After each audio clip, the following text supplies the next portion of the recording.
I thought I'd go ahead and make a fun little video. This one's unscripted, so I'm going to, I'm sorry if occasionally I don't make any sense. There'll be plenty of jump cuts, assuming I use the video for this, which I probably will because that's going to be easier to put together. There's not any footage of Captain Marvel. I'll probably grab some comic book images off the internet, but I thought it'd be fun to talk about who could play the role of Captain Marvel, who would be best suited for it. So here's my top 5 picks, and I want you guys to share your picks below. Tell me who you think would be the best Captain Marvel. So my 5th pick, Rosamund Pike. She was in Gone Girl recently, which I actually haven't seen.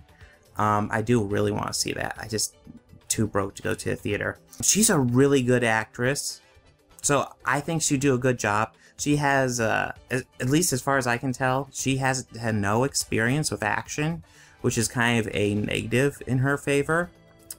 But she's a really good actress, and they do have stunt people. So, you don't necessarily have to be familiar with action. Plus, the only way you get familiar with action is to do an action movie.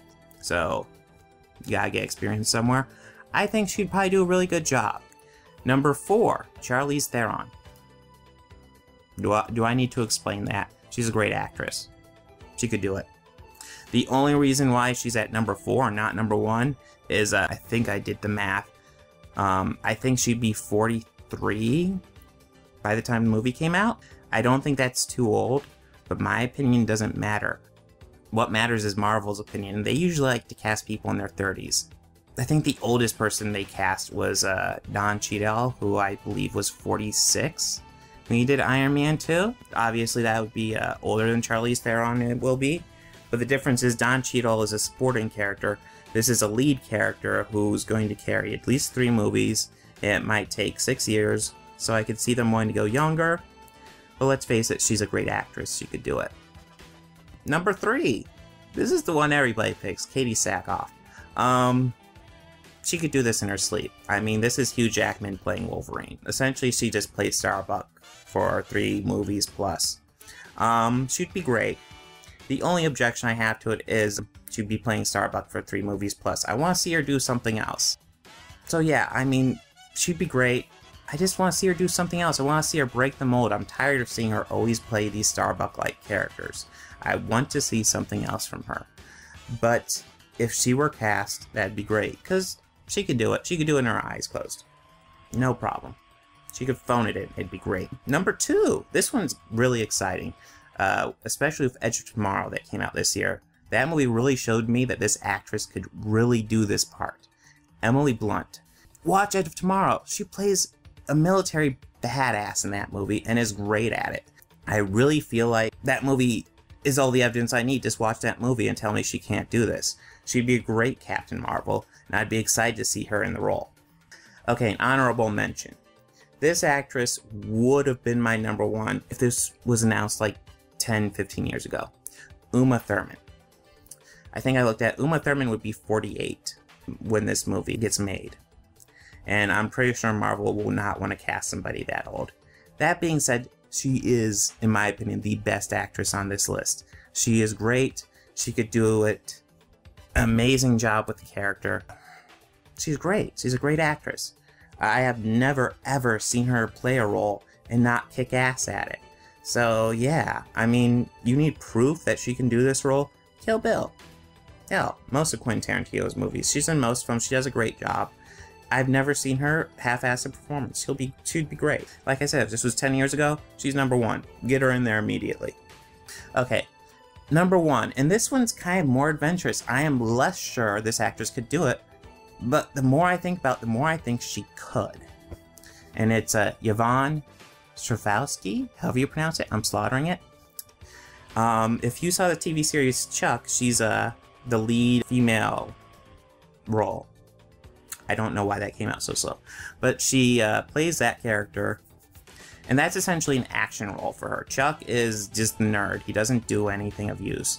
Well, he does later in the series, but initially, you know, he's not equipped for the action. She is, and she's done the action role for 5 years on that show. And she was also on Dexter. That character didn't thrill me, but I thought she did a fine job. The big negative with her is I've not seen her do any movies. I've not seen her do any lead roles. That being said, you know, there's a first time for everything. The more I think about this actress, the more I think she could probably do this. This would probably work for her. So yeah, I mean, she's kind of become my #1 pick the more I thought about it. Like I said, I'm less sure of her than anybody else I'm on this list. But you know what? The more I think about, maybe she could pull this off.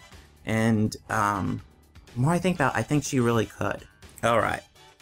Now, this isn't on my top 5, I obviously just finished that. But of course, they could always cast an unknown. I'm always cool with casting an unknown. Although it doesn't seem to have worked out really great for DC. Henry Cavill was fine. But, yeah, Henry Cavill was fine. But, Brandon Routh didn't work out well for Superman. Although, I think that was mostly the script. I mean, he was a blank slate in that movie. And he didn't add anything to it, but I don't know what he could have added to it. But of course, we also have Christopher Reeve. While I'm not thrilled with Christopher Reeve's Clark Kent, he did a great job as Superman. He's my favorite Superman to date. Not my favorite Clark Kent, but my favorite Superman. So there's always a chance you get an unknown in the audition, and they blow him away, and they cast him. I'm absolutely cool with that. In fact, I find that more exciting than any of the options I said. Now, of course, the final choice for to play Captain Marvel would, of course, be Taylor Swift. Because, God forbid, we go 2 minutes in America without hearing about Taylor Swift. If you're a fan of my channel and the content I produce, please make sure to visit my Patreon page and become a patron. If you sign up there, not only is there the option to become a producer, if you contribute a little bit more, you'll get your own title card with your name or your handle or whatever you want listed, as well as a website or anything like that within reason that you'd like to promote.